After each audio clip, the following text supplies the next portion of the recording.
everyone, welcome back to my channel. So if you've read the title of this and you're going, perfect pagan girlhood, I thought you said you don't like the term pagan. That's not what I mean. I don't like it to describe myself and my beliefs, but I'm using it as more of a literary term here. And so what I mean in this video when I say pagan is a reverence for nature. And traditionally this term has been used to exclude Judeo-Christian religions, but I think it might be good for society to reconsider that notion. So in this video, I am talking about Anne of Green Gables, not just as the perfect Bildungsroman, which it is, a coming-of-age tale, but I really want to explore Anne as an archetype for paganism in girlhood. That is how children, and in this case girls, connect naturally with a worship of nature. I want to explore how Anne's innocent but sincere questioning of some of the Calvinistic tenets of the Scottish Presbyterian religion around her actually center her as a feminist and independent thinker well ahead of her time. Indeed, Anne and her creator, LM Montgomery, are both sort of accidental feminists and conservationists. Furthermore, Anne moves through the world as sort of an archetypal wild maiden. She's untamed. She has this red hair. She is called a witch child. She's very outspoken, but always honest. She has this undying implicit love of nature and the world around her, and through this love, she wrestles with the ideas of her own spirituality and the societal norms that she's expected to live up to. I could easily spend hours talking about the life of LM Montgomery. It's extremely interesting. There's a lot there, but I'm going to do my best to keep it brief. It is imperative, however, to recognize that there are parallels in the life of both Anne and LM Montgomery. She did indeed write herself into all of her female main characters. It really shows. So I want to first point out that in her childhood, LM Montgomery had a picture on her wall which she clipped from Metropolitan magazine.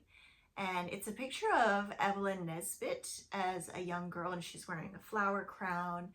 This image and some of the notes that she produced as a child were the early inspiration for Anne, and also, in my mind, the symbol of the perfect pagan girlhood. A beautiful youth with a crown of flowers who would inspire the imagination of Montgomery and generations of youths to come. So LM Montgomery was raised on Prince Edward Island, which is where Anne is brought at 11, when she's adopted by the Cuthberts. Montgomery's deep love and adoration of Prince Edward Island shows again and again when she describes these beautiful landscapes and changes in the season that Anne experiences. In 1905, Montgomery wrote in her journal about something that she called the flash. This is a moment where, being absorbed in an adoration of nature, she would find herself coming into contact with something like God energy. She wrote, "Amid the commonplaces of life, I was very near to a kingdom of ideal beauty. Between it and me hung only a thin veil. I could never quite draw it aside, but sometimes a wind fluttered it.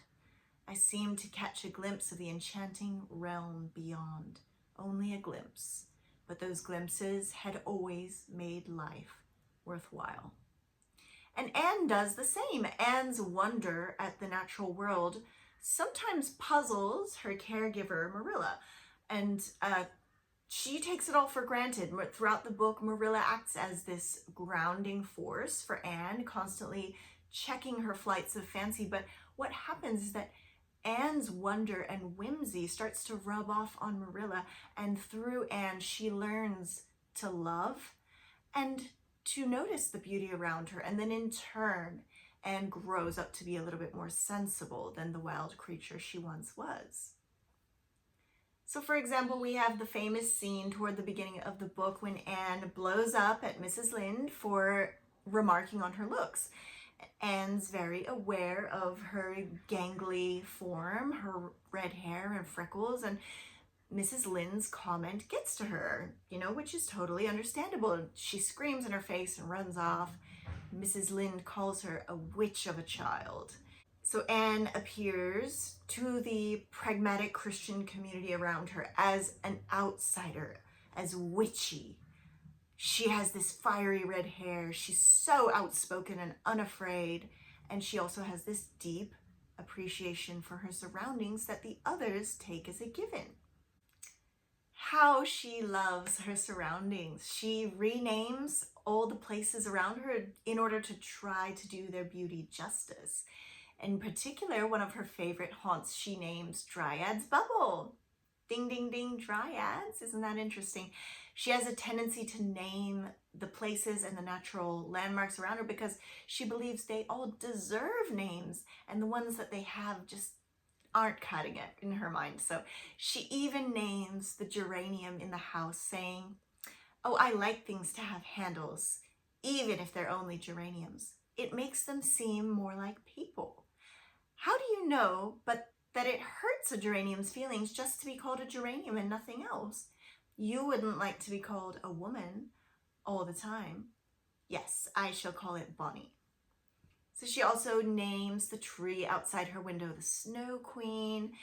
Anne and Montgomery both seem to have this real affinity for trees.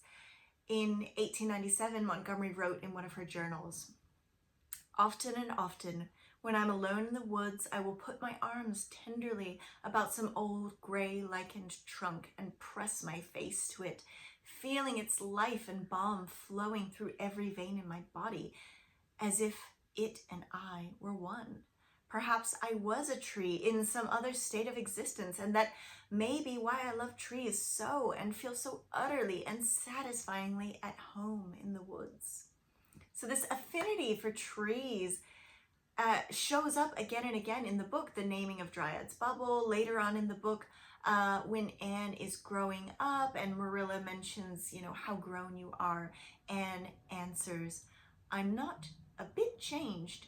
I'm only just pruned down and branched out. The real me back here is just the same." So this, it's again showing this intrinsic love, this almost bonding yourself with the life force of a tree is very interesting. Throughout the story, Anne questions many of the norms and expectations within their society. She asks why women cannot be ministers. She questions the protocol of prayer, saying, "Why must people kneel down to pray? If I really wanted to pray, I'll tell you what I'd do. I'd go out into a great big field all alone or in the deep, deep woods, and I'd look up in the sky, up, up, up into that lovely blue sky that looks as if there were no end to its blueness, and then I'd just feel a prayer." It's very interesting to witness a woman writing about a girl who has questions about her spirituality, but never does she separate the love of nature and the love of God. In fact, she finds that these two are intertwined, intrinsic, and inseparable. So I read this interesting article that's talking about exactly what I'm talking about, the exploration of pagan notions in LM Montgomery's writing, and in this article, I'll cite it below. They explored, all of her writing, and I'll read a little excerpt from that. What this article argues is that Montgomery is entirely in line with popular transatlantic literature of her period, much of which, like Montgomery's own fiction, was aimed at both child and adult readers. In her blending of nature worship and Christianity, yet that the context of Canadian Presbyterian culture means that this must be carefully negotiated by her heroines, who have a greater need to reconcile church and nature than do many of their literary contemporaries. Indeed, it is fascinating to read something that it can feel so daring and ahead of its time, written by a woman who was living before the time of women's suffrage. It's also interesting that this book has been a staple for homeschoolers, fundies, and Christian children because it feels like a safe space for them. In one sense, it's a very clean book with nothing untoward. On the other hand, if we read between the lines, we're actually witnessing an author who is carefully straddling the lines between modern ideas of equity, conservation, and freedom, while also abiding by good Christian values. Now, as Montgomery's life progressed, because we have so many surviving journals and letters, we witness her own journey through feminism and activism.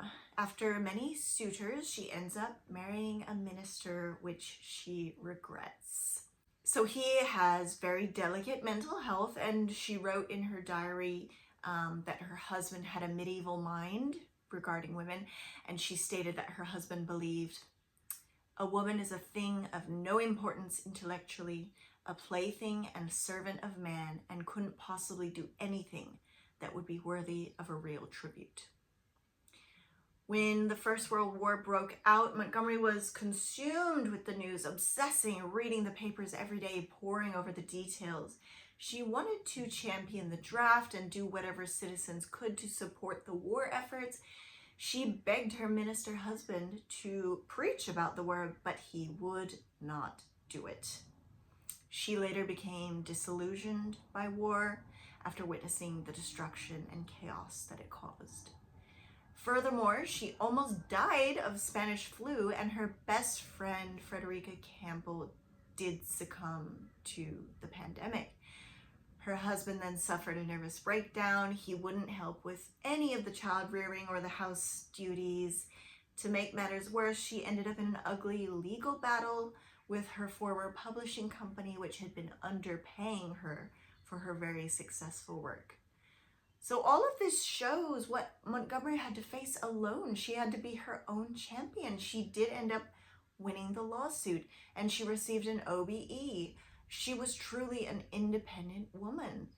But by the outbreak of World War II, it just sent her over the edge with her own mental health spiraling and an unfortunate addiction to barbiturates and bromides. She was found dead in her bed in April of 1942. So all of this makes me wonder, what if Montgomery had stayed on Prince Edward Island that she loved so much, writing and living alone, never marrying? What if she had never sacrificed her nature for society's expectations? Could she have had a happier life and a less bitter end? Deep down, was she like Anne, who says to Marilla after her first journey to the city, "And I came to the conclusion, Marilla, that I wasn't born for city life, and I was glad of it. It's nice to be eating ice cream at brilliant restaurants at 11 o'clock at night once in a while, but as a regular thing, I'd rather be in the East Gable at 11, sound asleep, but kind of knowing even in my sleep that the stars were shining outside and that the wind was blowing in her furs across the brook." Prince Edward Island was clearly the foundation of Montgomery's heart and soul. Perhaps if she had been able to embrace the wild pagan girlhood within herself, she would have had a longer and healthier life. That is why I think it's imperative for us to remember that we do not have to separate our worldly nature from our spirituality. Rather, we should yoke the two as if our lives depended on it. From a Christian standpoint, if this great, wondrous nature is the creation of the Almighty God, then why should we not venerate and cherish it? And from a pagan point of view, this vast natural world is the Almighty itself, ready to cradle and nurture us if only we will allow it. Anne, as the archetypal wild maiden, shows us that these two ideas were never meant to be separate. We understand it when we are children. What would happen if we all stood back and sought to repair that unfortunate cleaving that happens to all of us? Would we see less war, less greed, less suffering? There's only one way to find out, and only one person you can change. I'm looking at them right now. So go outside today and try to feel the flash, as Montgomery described.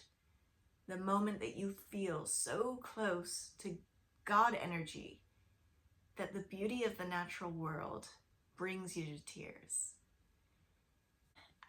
Tell me, have you felt the flash recently? How do you reckon with this cleaving that we are all expected to progress in a capitalistic, materialistic world? But we are wild creatures of the earth. How do you reckon with that? Have you read Anne of Green Gables? Do you love it? Tell me about it. I would love to hear from you. Please like, comment, subscribe, and I'll see you later. I'm so sorry. Bless you.